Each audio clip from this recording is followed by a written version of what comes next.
सत साहिब सतगुरुदेव की जय। बंदी छोड़ कबीर साहिब जी की जय। बंदी छोड़ गरीबदास जी महाराज जी की जय। स्वामी राम देवानंद जी गुरु महाराज जी की जय हो।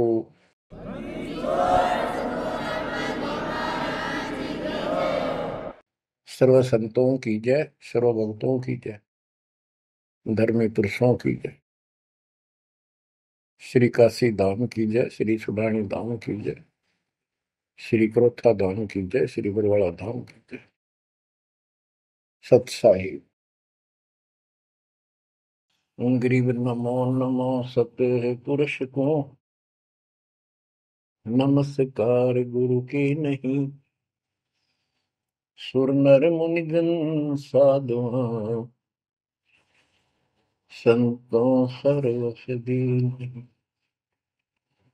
सतगुरु साहिब संत सब दंडवतम प्रणाम। आगे पीछे मध्य हुए किनको पूर्व। कबीर सतगुरु के उपदेश का सुनिया एक विचार। जय सतगुरु मिलते नहीं जाते नरक द्वार। नरक द्वार में दूत सब करते खेचा तान। उनसे कभू नहीं छूटता फिरता चारों खाने। कबीर चार खानी में भरमता कबहू न लगता पार। सो फेरा सब मिट गया मेरे सतगुरु के उपकार। जय जय सतगुरु मेरे की जय जय सतगुरु मेरे की। सदा साहिबी सुख से वसियो अमरपुरी के डेरे की। जय जय सतगुरु मेरे की जय जय सतगुरु मेरे की। सदा साहिबी सुख से वसियो सतलोक के डेरे। बच्चों, उस सतलोक की याद आती है और जिस कारण से ये वाणी याद आती है तो शुक्र मनाया जाता है। आत्मा शुक्र मनाती है कि तुम तो सुख से जीवो, हमने तो कर्म फोड़ लिए। हम तो अपने कर्म भोग रहे हैं, तुम लक्की थे, समझदार थे, इस दुष्ट के बातों में नहीं आए। निर्विकार निर्भय तू ही और सकल वैमान। जी साधो और सकल वैमान। सब पर तेरी साहिबी, सब पर तेरी साहिबी। तुझ पर साहिब नाम निर्विकार निर्भय। आप अमर कथा सुन रहे हो, सत्यनारायण कथा सुन रहे हो, और आप कहीं भी बैठे हो, दाता ने कैसी दया कर दी। चलते फिरते बैठकर परमात्मा का गुणगान सुनो। बच्चों, ये सत्संग जो है ये आध्यात्मिक पढ़ाई है, ये आध्यात्मिक शिक्षा है। इसको समझने के लिए भी काफी समय की आवश्यकता है। जैसे बच्चे स्कूल जाते हैं, यानी 15-16 वर्ष तक तो वो टोटली फ्री होते हैं। अपनी पढ़ाई करो, ट्यूशन लगवाओ, क्लास में पढ़ो। तो ऐसे करते करते वो विद्वान बन जाते हैं, डॉक्टर बन जाते हैं, इंजीनियर बन जाते हैं और बड़ी बड़ी शिक्षाएं प्राप्त कर लेते हैं। इसी प्रकार आपको ये आध्यात्मिक लेक्चर अटेंड करते रहना चाहिए। संसारिक काम भी करो, शिक्षा ग्रहण भी करो, लेकिन ये शिक्षा साथ जरूर ग्रहण करो। इसके बिना सब व्यर्थ है। वो तो सिर्फ पेट के लिए, रोजी रोटी के लिए जो भी कर्म हम करते हैं सब रोजी रोजगार के लिए होता है, और वो रोजगार हम करते करते नुकसान हो जाता है। सब कुछ करते करते हानि हो जाती है, कोई लाभ नहीं मिलता। इधर कमाते हैं, उधर रोग हो जाता है, यहाँ से कमाया उधर खत्म हो गया। तो परमात्मा के चरणों में आने के बाद, इसकी शरण आ जाने के बाद, तो ये इस तरह के कष्टों को कम कर देगा। परमात्मा की महिमा भी ना सुने, भक्ति ना करें, और काम में ज्यादा ध्यान दें, कभी नुकसान ना हो जाए। और वो करते करते हो जाता है, फिर घर के रहते ना गांठ के। इसलिए काम अवश्य करो, पर इसमें नागा ना करो। परमात्मा की महिमा अवश्य सुनो, और भक्ति डेली करो, सुबह दोपहर शाम के परमात्मा की स्तुति। आजकल तो अनपढ़ भी कर सकते हैं, मोबाइल घर घर है, उसमें लगाओ आरती, सुबह दोपहर शाम की, आराम से सुनो, काम भी करते रहो। खाना बना रहे हो, आरती चल रही है, बहुत बढ़िया, ध्यान आरती में रहेगा। जैसे ड्राइवर गाड़ी चलाते हैं, ड्राइविंग तो बहुत सावधानी का काम होता है, लेकिन उसमें बातें करते रहते हैं, वो चलाता भी रहता है।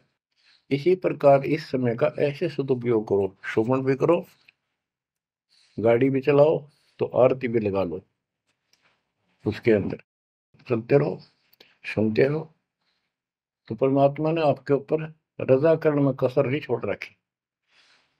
और अब आप भी चौकस हो जाओ, सतर्क हो जाओ, समर्पित और दृढ़ हो जाओ। बच्चों, अपने को अपने घर का ज्ञान हुआ, अभी तक तो हमारे को अध्यात्म का सिर पैर भी ज्ञान नहीं था। और जब तक बच्चों हमें विश्वास नहीं होता कि परमात्मा कौन है, इसका प्रमाण कहाँ है, कहाँ प्रूफ है, और हमारी आत्मा इस बात को नहीं स्वीकार कर लेती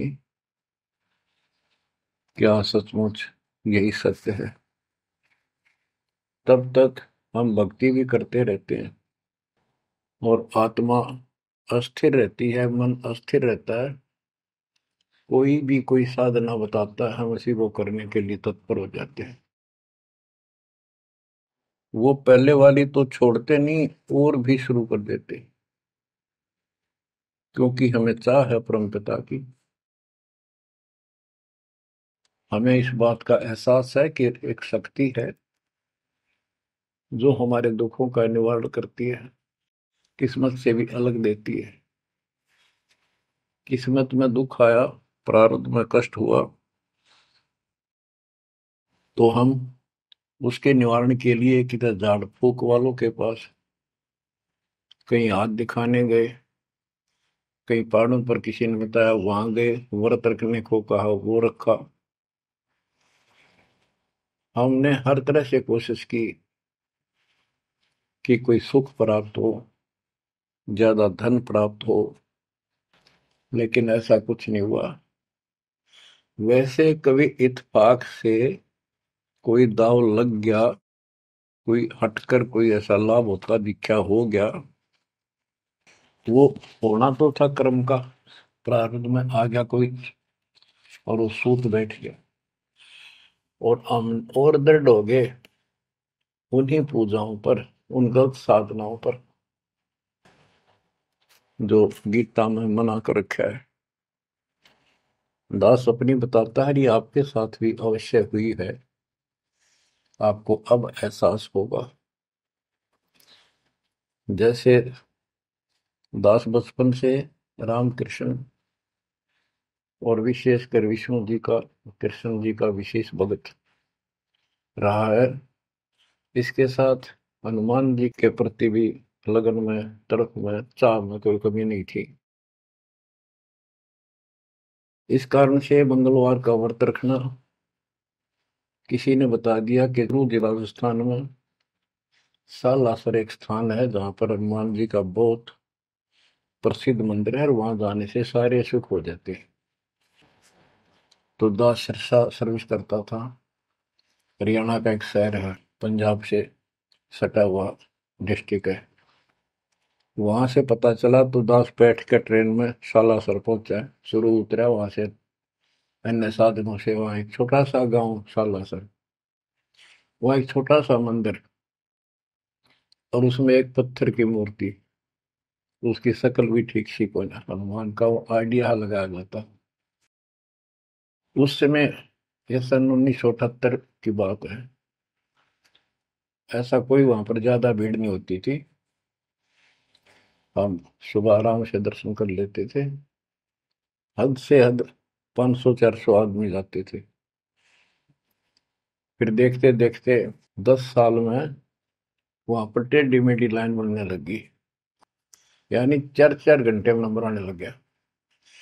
और उस दौरान जैसे भी कोई राहत मिली, जैसे सर्विस लगी, पढ़ते थे, पास होते चले गए, हनुमान जी और श्री कृष्ण की जय जयकार। और जैसे हम पढ़ते थे, पास होते चले गए। तो ये श्रेय अपने इन इष्ट देवों को मानते थे, जो एक से अनेक थे। श्री विष्णु भगवान, कृष्ण जी, श्री राम जी और हनुमान जी, शंकर भगवान जी। यानी शंकर भगवान जी कोई पीछे नहीं रखते थे। और ये बता रखा था, अगर माँ की भक्ति नहीं करनी, इसको विशेष ध्यान नहीं देते थे इसके ऊपर। फिर भी पास हुए, सर्विस लगी, पुत्र प्राप्त हुआ। फिर पुत्री संतान होती चली गई और इतनी खुशी हुई कि सारा कुछ हनुमान जी ने, श्री कृष्ण जी ने, विष्णु जी ने कर दिया। और ये देख रहा है दास के जो कबीर नास्तिक है, उनके भी ये सुख हो रहे थे। तो बात ये है, अब पता चला कि ये साधना वो सुख देने की थी नहीं जो हम इनके सिर कर रहे थे। यकीन से होगा, इनको श्रेय दे रहे थे। तो बच्चों, कबीर पीछे लग गया जाऊं था मैं लोक वेद के साथ, मार्ग में सतगुरु मिले, दीपक ले दिया हाथ। इस भक्ति के सफर में हम लोक वेद के आधार से इधर उधर भटक रहे थे, सही मार्ग मिला नहीं था और कभी भी मंजिल प्राप्त नहीं कर सकते थे। ठीक है, हमारी तड़प थी तो भगवान भी मिले। जैसे वेदों में प्रमाण है, ऋग्वेद मंडल नंबर 9, सूक्त चमन, मंत्र 3 में, कि परमात्मा सबसे ऊपर के लोक में बैठा है। फिर ऋग्वेद मंडल नंबर 9, सूक्त 82, 1, 2, 3 में, ऋग्वेद मंडल नंबर 9, सूक्त 86 के 26-27 में। तो ये बताते हैं कि परमात्मा अच्छी आत्माओं को मिलता है, वहां से गति करके नीचे आता है, उनके संकट दूर करता है, उनको सच्ची राह दिखाता है अपने मुख कमल से। ऋग्वेद मंडल नंबर 9, सूक्त 96 के 16 से 20 तक, ऋग्वेद मंडल नंबर 9, सूक्त 94 का मंत्र 2, 95 का मंत्र नंबर 1। इन सब में मिलाकर एक निष्कर्ष निकलता है कि परमात्मा ऊपर से गति करके आते हैं और यहाँ अच्छी आत्माओं को मिलते हैं। एक कविता, काव्यों यानी लोकोक्तियों, शब्दों, वाणियों, साखियों के माध्यम से अध्यात्म ज्ञान अपने मुख कमल से बोलकर सुनाते हैं। और वो एक कवि की तरह आचरण करते हुए वर्जम घूमते फिरते और अपने मुख कमल से वाणी बोल करके भक्ति की प्रेरणा करते हैं और गुप्त भक्ति के, परमात्मा की साधना के गुप्त मंत्रों को आविष्कार करते हैं, मंत्रों का आविष्कार करते हैं। जैसे गरीबदास जी ने बताया है, कबीर साहब बताते हैं, गरीब सोहम शब्द हम जग में लाए, सार शब्द हमने गुप्त छिपाए। यानी सोहम शब्द किसी भी ग्रंथ शास्त्र में, जिनको हम शास्त्र मानते रहे हैं 600 साल पहले पहले, उनमें नहीं है। और सोहम नाम का प्रचलन बहुत पहले से चल रहा है, पर इन किताबों में नहीं था। क्योंकि कबीर साहब कहते हैं, हम बैरागी ब्रह्म पद सन्यासी महादेव, सो हम मंत्र दिया शिव जी को करे हमारी शेर। उनको ज्ञान समझा सबको। ज्ञान इतना गजब का है, एक बार आत्मा जरूर पकड़ लेती है और नाम की भी इच्छा करती है, तो उस समय जब परमात्मा अपने ज्ञान सुना रहे होते हैं, काल निकल जाता है उस आत्मा से, और आत्मा ध्यान से सुनती है, सत्य मान लेती है। तो इन्होंने ब्रह्मा जी ने, विष्णु जी ने, शिव जी ने, सबने नाम दे दिए। इनमें सॉफ्टवेयर लगा दिया परमात्मा ने। विष्णु जी में हरियम का, शिव जी में सोम का, ब्रह्मा में ओम का, और वही आज हमारे को लगा दिया।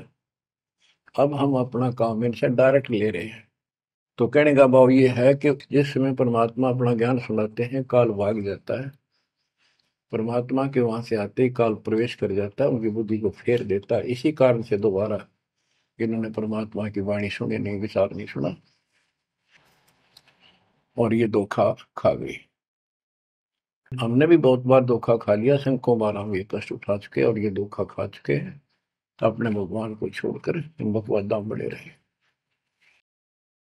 मानुष जन्म पाएकर खोवे, सतगुर विमुखा युग युग रोए। बच्चों,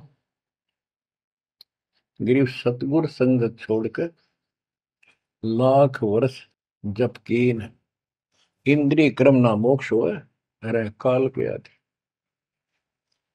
जैसे आपको बार बार समझाया जाता है कि सतगुरु से विमुख होने के बाद हम आज से 600 वर्ष पहले परमात्मा से विमुख हुए थे। उसके बाद हम पता नहीं किन किन धर्मों में जन्मे, कभी भक्ति की कभी ना की। भक्ति करते थे, वह भक्ति ही नहीं थी, लेकिन मालिक फिर भी हमें उन प्रत्येक मानव शरीर में मिले हैं और सच्ची राह दिखाई है। हमने कुछ दिन की साधना अवश्य की है, फिर छोड़ दी, और जिसके कारण परमात्मा हमें चार्ज कर गए। उस चार्जिंग के कारण आज तक आपके हृदय में मालिक की चाह और भक्ति की तरफ बनी हुई थी, और मनुष्य जीवन मिलते रहे। क्योंकि हम 600 साल पहले गुरुद्रोही नहीं हुए थे, सतगुरु विमुख हो गए थे। सतगुरु विमुखा युग युग रोगा, मानुष जन्म पाकर खोगा। एक उदाहरण देता हूं। एक राबी नाम की लड़की, जिसको राबिया भी कहा, मुसलमान धर्म में जन्मी। वह पिछले सतयुग से मालिक के उनके साथ लगे थे, अपनी बेटी को, अपनी आत्मा के। गरीबदास जी ने बताया है कि कबीर साहब बताते हैं, दो दिन मेरी शरण है।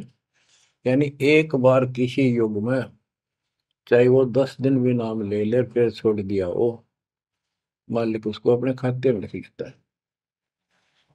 और फिर उसको धीरे धीरे धीरे धीरे, देखो अपने पिता को, देखो हमारे लिए कितना कष्ट उठा रहे हैं। उसको धीरे धीरे चार्ज करते रहते हैं, चार्ज करते रहते हैं, भक्ति की तरफ जन्म जन्मांतर बढ़ाते रहते हैं। उसी कर्म अनुसार, उसी क्रिया में वो लड़की आत्मा राबी बनी हुई थी। कि लड़की मुसलमान घर में जन्म था, 12-13 साल की बेटी थी, भेड़ बकरियां चरा रही थी। और वो सारी सृष्टि के रचनहार हमारे पिता अपनी बेटी के लिए उस जंगल में पहुंच गए, घास फूस पर बैठ के जाकर बेटी के पास मुसलमान धर्म जिंदा का रूप बनाया। हमारे अंदर एक धर्म कर्म की ये भी एक समस्या है कि हम अपने धर्म वालों को महत्व देते हैं, दूसरों से नफरत करते हैं। ये काल की चाल है। इसलिए दाता सौ सब क्षेत्र में करूं अपने धन के काज, हिरण्यकशिपु जो मार दूं, नरसिंह धर के साथ। अब्राहिम सुल्तान दम के बंदी बन के चले गए, एक नौकरानी बन के चले गए। क्या पड़ा था उनको? कोरडे खाए, नौकर बने, अपने बच्चे को नरक से निकालने के लिए कि तुम बालक को, बुद्धि छोटी है, बच्चे की बुद्धि इतना काम नहीं करती, इस ज्ञान से आपकी बुद्धि विकसित होगी, आप कुछ दिनों में संकेत समझने लग जाओ।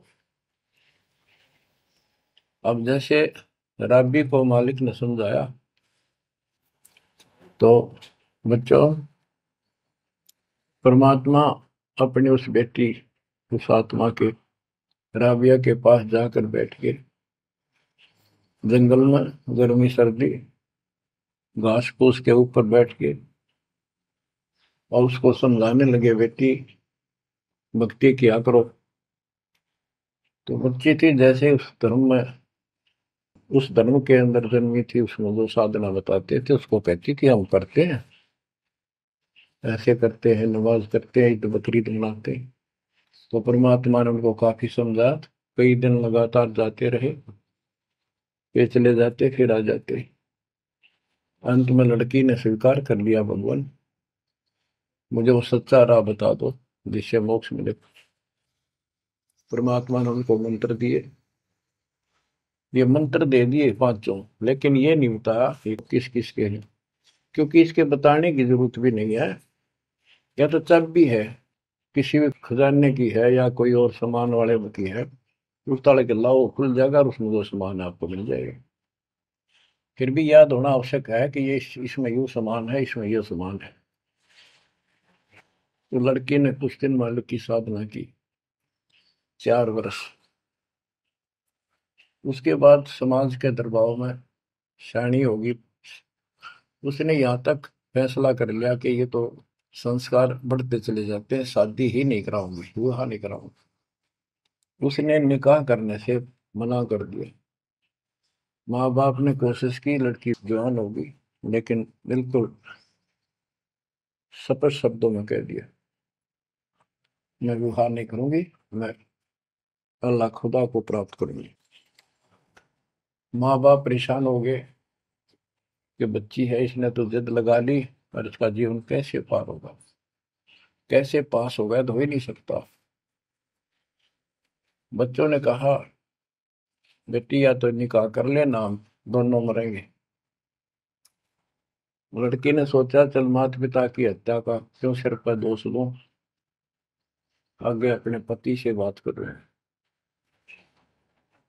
निकाह हो गया। मुसलमानों के अंदर लड़की से अपनी राय पूछी जाती है विवाह के समय कि क्या आपको ये विवाह मंजूर है, निकाह कबूल है। लड़की यस कर देती है तो विवाह होता है, न तो नहीं होता।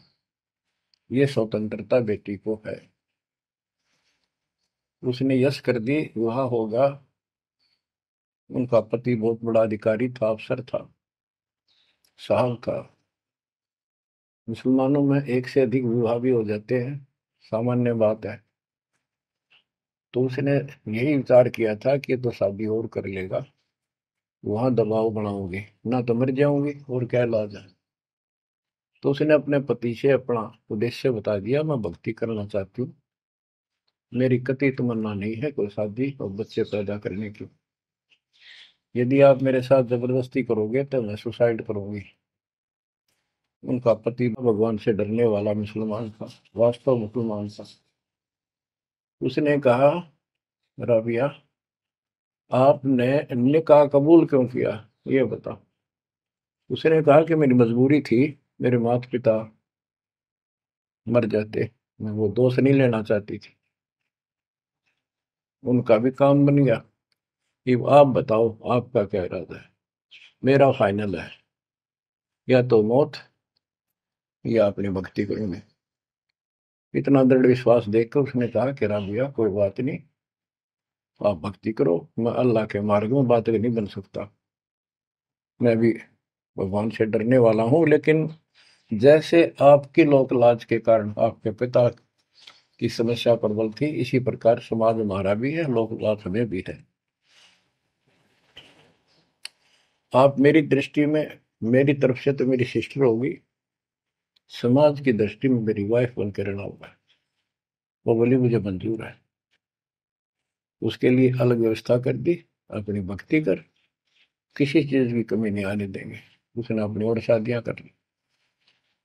अब वो 50 साल की होगी, सब देखा कि ये तो बिल्कुल देवी का रूप है, पलक भी उठाकर नहीं देखती। ये पिछले संस्कार थे, वो बैटरी चार्ज थी, उसमें चाह थी, आगे बैटरी लगी नहीं है, धीरे धीरे नष्ट होगी।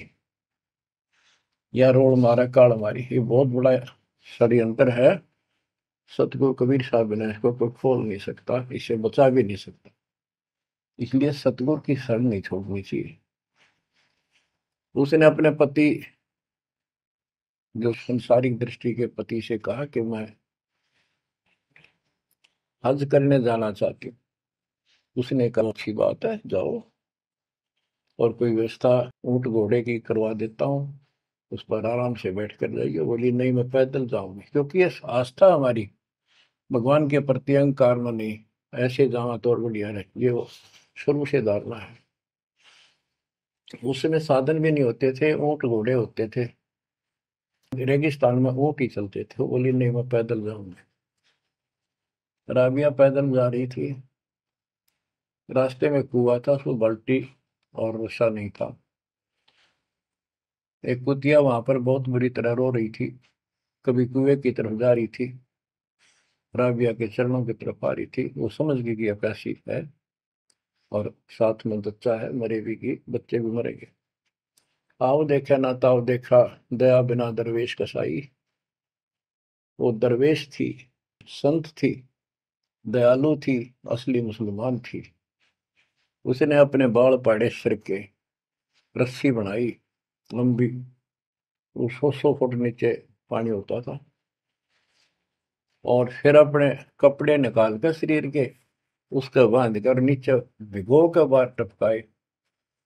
निचौड़े एक मटके के टूटे हुए पात्र में कुतिया ने जी भर का पानी पिया, और लड़की ने अपने जो सिर के बाल पाड़े, थोड़ा बहुत खून निकला था, रक्त, ब्लड को साफ किया, कपड़े पहन लिए, मक्का के लिए चलने लगी। वो मंदिर उठ के मक्का कुएं के साथ आकर खड़ा हो गया। लड़की ने तो जाना ही मक्का में था, एकदम प्रवेश कर गई। उधर इब्राहिम सुल्तान अदम की पहले बॉडी में वो आत्मा गई हुई थी, क्योंकि परमात्मा उनको भी प्रेरित करते हुए आ रहे थे। जो इब्राहिम सुल्तान अदम बाद में सम्मन बना, तो जिनको ये ज्ञान हो जाता था, वो अपने धार्मिक मेलों में जरूर जाते थे औरों को समझाने के लिए। तो इब्राहिम सुल्तान अदम वाली आत्मा वहां गई हुई थी, लोगों में चर्चा हुई, वे मक्का गया कहाँ, हद होगी, मंदिर ही नहीं है यहाँ पर। तब अब्राहिम सुल्तान अदम कहता है, गरीबदास जी बताते हैं, सुल्तान अदम मक्के गया, मक्का नहीं मकान, गया रांड के लेन को यूं कह अदम सुल्तान। लोग बोले रे क्या बोल रहा था, फिर इतने में वो मक्का वापस आ जाता है, और उसमें से राबिया निकली।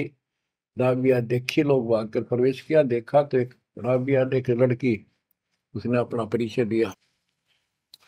पूरे मुसलमान समाज में ये बात फैल गई, चर्चा का विषय बना कि भक्ति हो तो राबी जैसी, भक्ति हो तो राबी जैसी, जिसके लिए मक्का उड़कर चला गया जहाज के समान, एयरप्लेन के समान।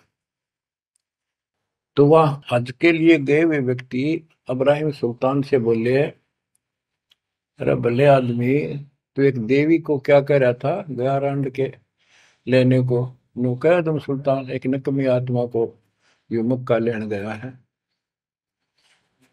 तेरा तो भाई दिमाग खराब हो गया, ऐसी देवी के बारे में ऐसे शब्द बोले, तुझे पाप लगेगा, दोजख में जाएगा। तब उसने उनको बताया, ये कभी आत्मा इसके लिए आए थे, इसको वहां मिले थे ऐसे ऐसे, और इसने वो सत भक्ति छोड़ दी,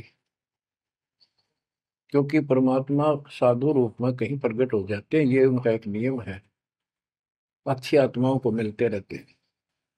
तो उस इब्राहिम सुल्तान वाली आत्मा को बताया था कि ऐसे एक राबी नाम की बेटी है, उसको भी मैंने ज्ञान दिया, पर नालायक ने वो भक्ति छोड़ दी दुख पाव में। तो उसने बताया कि इसको सत भक्ति मिली थी, डरे डोना ही है यार, उस पिछली साधना के कारण ये सब कुछ हो रहा है।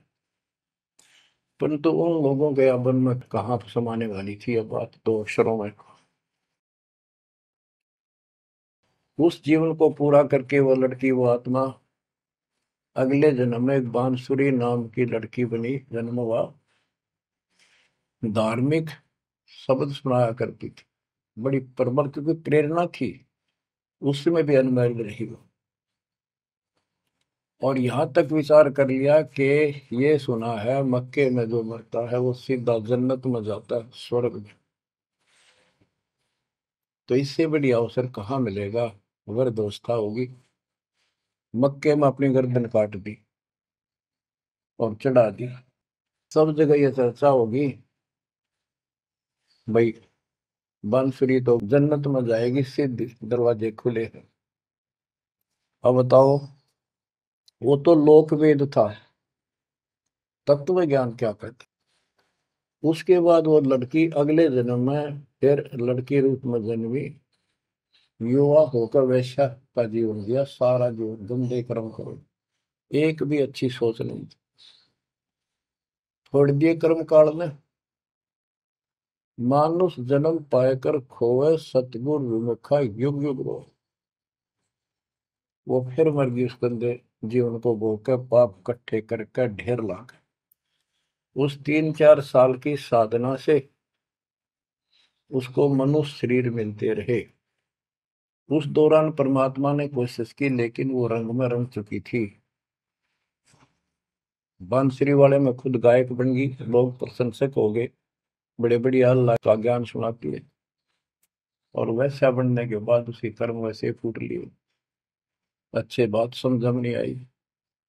वो फिर मृत्यु को प्राप्त हुई, वैसा का जीवन, गणका का जीवन वो कर, फिर वो शेख तकी नाम के एक धार्मिक मुसलमान पीर के घर जन्म लिया बेटी के रूप। 11 वर्ष की, 12 वर्ष की आयु पूरी करके वो मर गई, समय संस्कार पूरा हुआ। परमात्मा कहते हैं, सोच अच्छी दर मैं करूं अपने जन के काज, उस आत्मा को फिर अपने चरणों में लेना था, अपनी प्यारी आत्मा। जो जन मेरी शरण है ताका हूं मैं दास, केल के लाग्या करूं जब लग धरती आकाश। तो कारण बनाया, शेख तकी के मन में ये धारणा पैदा की कि राजा सिकंदर लोदी से, जो उसका धार्मिक पीर था शेख तकी, उसने कहा कि आप कहते हो इसने, कबीर ने रामानंद जी को जीवित कर दिया, गर्दन काट दी थी आपने, और आपका जलन का रोग ठीक कर दिया, कमाल जिंदा कर दिया। वो तो वैसे उसमें सदमे में था, वो ऐसे वैसे हो जाता, इत्तेफाक उसको जीवित होना था, इसका कबीर का नाम बन गया। जब जानू मैं इसको, मेरी बेटी को जिंदा कर दे जो कब्र में दबी हुई है, 15-20 दिन हो गए।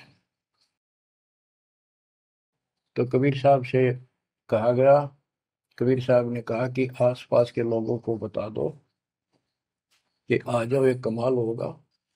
उस शेख तकीर ने ढिंढोरा पिटवा दिया कि इसकी बेइज्जती हो तो छक्का हुआ है, मूर्ख बना रहा। उधर कबीर साहब ने कह दिया कि भाई खूब बुला लो, आसपास जितने बुला सकते हो, सबके सामने देखते हैं परमात्मा की क्या रजा होती है। हजारों व्यक्तियों के सामने कबीर साहब ने कहा, एक शेख तकी की बेटी जीवित हो जा। कब्र खुलवा दी, उसमें 100 पड़ा था। कहा एक शेख तकी की बेटी जीवित हो जा, लड़की नहीं जीवित हुई। फिर दोबारा कहा, फिर भी जीवित नहीं हुई। शेख तकी नाचन लग गया, खुल गई पोल डोगी की। देखो ये बकवाद करता था, सुन लो भाई, है डोंगी पाखंडी झूठा। तो परमात्मा ने कहा कि शेख तकी तू कोशिश कर ले। तो और दूसरे बोले, जी ये कुछ करने जोगा होता था, अपनी बेटी ने कौन मिट्टी में दाबा है, आप दया करो। तब कहा है कबीर की बेटी, जीवित हो और बाहर आ बेटा। इतना ही कहना था। सारा शरीर में कंपन हुई, डेड बॉडी जीवित होगी और उठ के बेटी बाहर आ गई। मालिक के चरणों में मस्तक टेका। 1.5 घंटा तक अपनी पिछली गलतियां और कबीर भगवान की समर्थता सबके सामने बताई और कहा कि ऐसे ऐसे मुझे ये भगवान मिले थे अल्लाह। ये खुद अल्लाह अकबर हैं, पूरी सृष्टि के रचने वाले, सबके दुख दूर करने वाले। मेरे कर्म फूट गए, मैं इनको छोड़कर ऐसे ऐसे गंदे जीवन जी के मैं आज फिर इनकी कृपा हुई, मेरा कोई मनुष्य जीवन शेष नहीं था। पशु पक्षी बनने वाली लाइन में खड़ी थी, ये परमात्मा वहां पहुंचे और धर्मराज के दरबार से मैं मुझे पेश किया, वहां से मेरे कागज निकाल दिए और मुझे साथ लेकर यहाँ आके छोड़ा है। बोलो सतगुरुदेव की जय हो, बद्दी छोड़ कबीर साहिब की जय हो।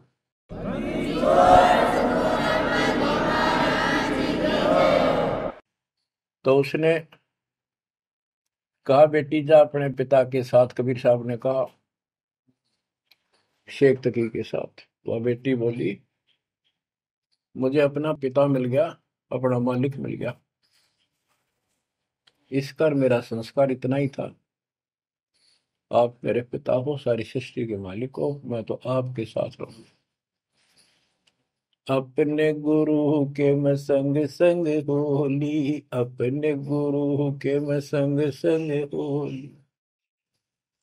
सखेरे मोहे नेकन आई लाज, आज मोहे गुरु दर से दिखाए। बच्चों यह बात तो बनेगी ऐसे ही।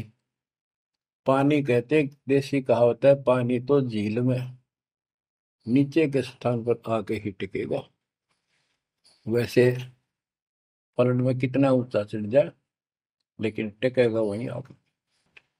मन का तूफान बकवादों का, कहीं धक्के खा लो आके बात बनेगी सतगुरु शरण। तो कहते हैं गरीबदास जी का है, गरीब सतगुरु संगत छोड़कर लाख वर्ष जब की इंद्री कर्म ना मोक्ष हो, रहे काल के आखी है। सतगुरु पूर्ण संत की संगत छोड़कर चाहे लाख वर्ष तक ये जप करते रहियो, चाहे ये जाप करते रहना, इसका कोई यूज नहीं होगा, क्योंकि कनेक्शन कट चुका होगा, मर्यादा भंग होगी। गुरु बिन माला फेरते, गुरु बिन देते दान, गुरु बिन दोनों निष्फल है, वो व्यर्थ जाएंगे। बच्चों परमात्मा हमारे लिए भटक रहे हैं, इन पिछली गलतियों से सबक लो, इनको फिर से ना दोहराना। जैसे आपको बताया है कि कबीर भगवान है, ये सारी सृष्टि के रचने वाले हैं, ये हमारे पिता, हमारे जनक है, हमारे कष्टों को दूर करने वाले संकट मोचन यही है। लेकिन हम इनको छोड़कर अन्य उपासना करते रहे हैं। जैसे गीता अध्याय 16 श्लोक 23 और 24 में स्पष्ट कर दिया है कि शास्त्र विधि को त्याग कर जो अपनी मर्जी से इच्छा से मनमाना आचरण करते, मनमानी साधनाएं करते हैं जो शास्त्रों में प्रमाणित नहीं है, उनको न तो कोई सुख हो, न कोई सिद्धि प्राप्त हो, कार्य सिद्ध हो जिससे, और न उनकी गति यानी मोक्ष हो। तो भक्ति करते इसी के लिए है। ये तीनों नहीं हुए तो उस भक्ति का फायदा क्या, जड़े ढोने वाली बात। तो बच्चों आपको बताया, सभी वेदों और ग्रंथों से सिद्ध कर दिया कि कबीर भगवान है। वेदों को तो पूरा विश्व मानता है और हिंदू समाज तो इस पे कुर्बान है। उसके बाद दूसरा नंबर गीता, वेदों से भी प्रथम आ चुकी है वर्तमान में, क्योंकि इसमें ज्ञान बिल्कुल संक्षिप्त में और बहुत तिरपाई सीरीज में, तो इसलिए इनमें सबसे आपको प्रमाणित कर दिया कि कौन सी भक्ति करनी है, कौन सी ना करनी है। गीता अध्याय श्लोक 23 में तो 16 के 23 में तो बता ही दिया कि शास्त्र विधि को त्याग कर मैं अनाटन करता को कोई यूज नहीं। 24 में कहा कि इससे तेरे लिए अर्जुन शास्त्र ही प्रमाण है। कर्तव्य जो साधना करने योग्य है और अकर्तव्य जो ना करने वाली है, इन्हीं के आधार से करो।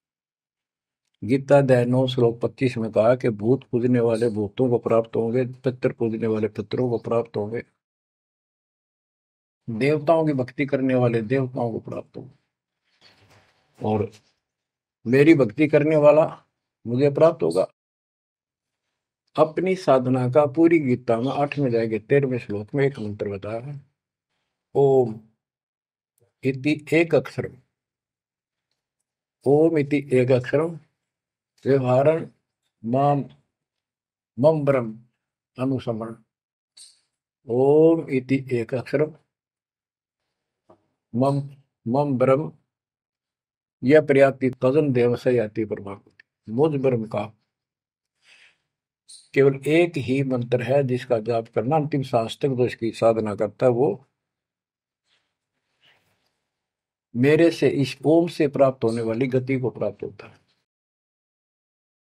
वो गति कौन सी है, इसके लिए आपको, क्योंकि ये एक लेक्चर है, पीरियड है जो दास आपको दे रहा है, और इसमें टीचर पहले दिन से लेकर 1 साल तक यह पढ़ावा है, तब जा करके बच्चों के दिल में स्वभावत है 100 बार पढ़ा ले तो भी पढ़नी पड़ती है, तभी उसके ऊपर विश्वास उतर जाता है, वो हृदय में जम जाती है।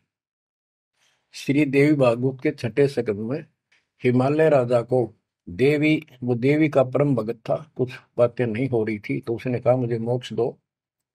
धन तो बहुत दे दिया आपने, तो उसने कहा मोक्ष, ये झूठ बोले ने ज्ञान तो है नहीं, और उस भक्ति का ज्ञान इनको, क्योंकि उन्हें वो खत्म कर दिया जो मूल ज्ञान था, सूक्ष्म वेद का वो पार्ट हिस्सा।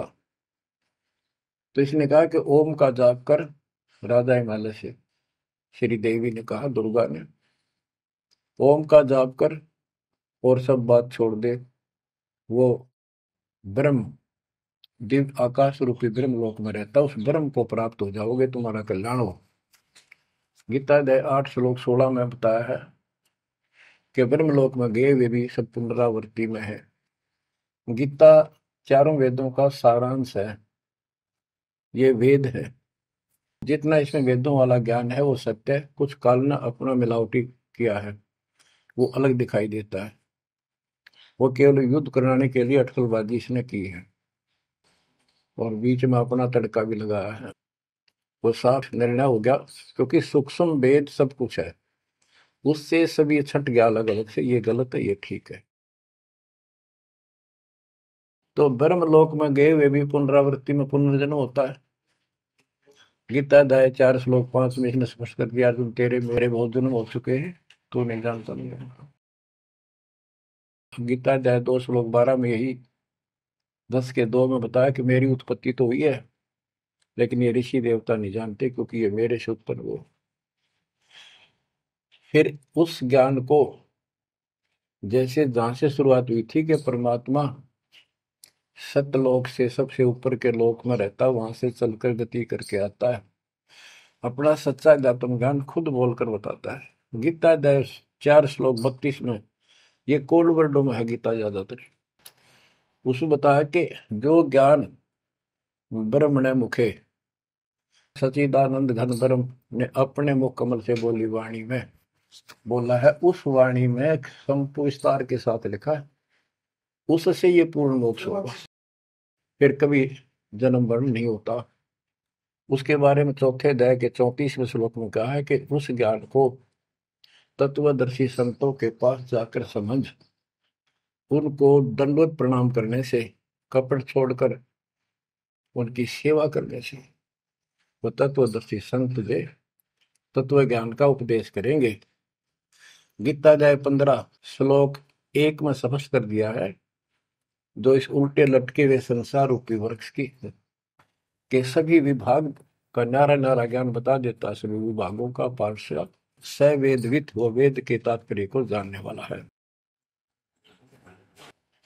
गीता अध्याय 15 श्लोक 4 में कहा है कि उस तत्व ज्ञान के प्राप्त होने के पश्चात उस तत्व ज्ञान रूपी शस्त्र से इस अज्ञान को काट कर, यानी तत्व ज्ञान को ठीक से समझकर उसके पश्चात परमेश्वर के उस परम पद की खोज करनी चाहिए, जहां जाने के बाद साधक फिर लौटकर संसार में कभी नहीं आते।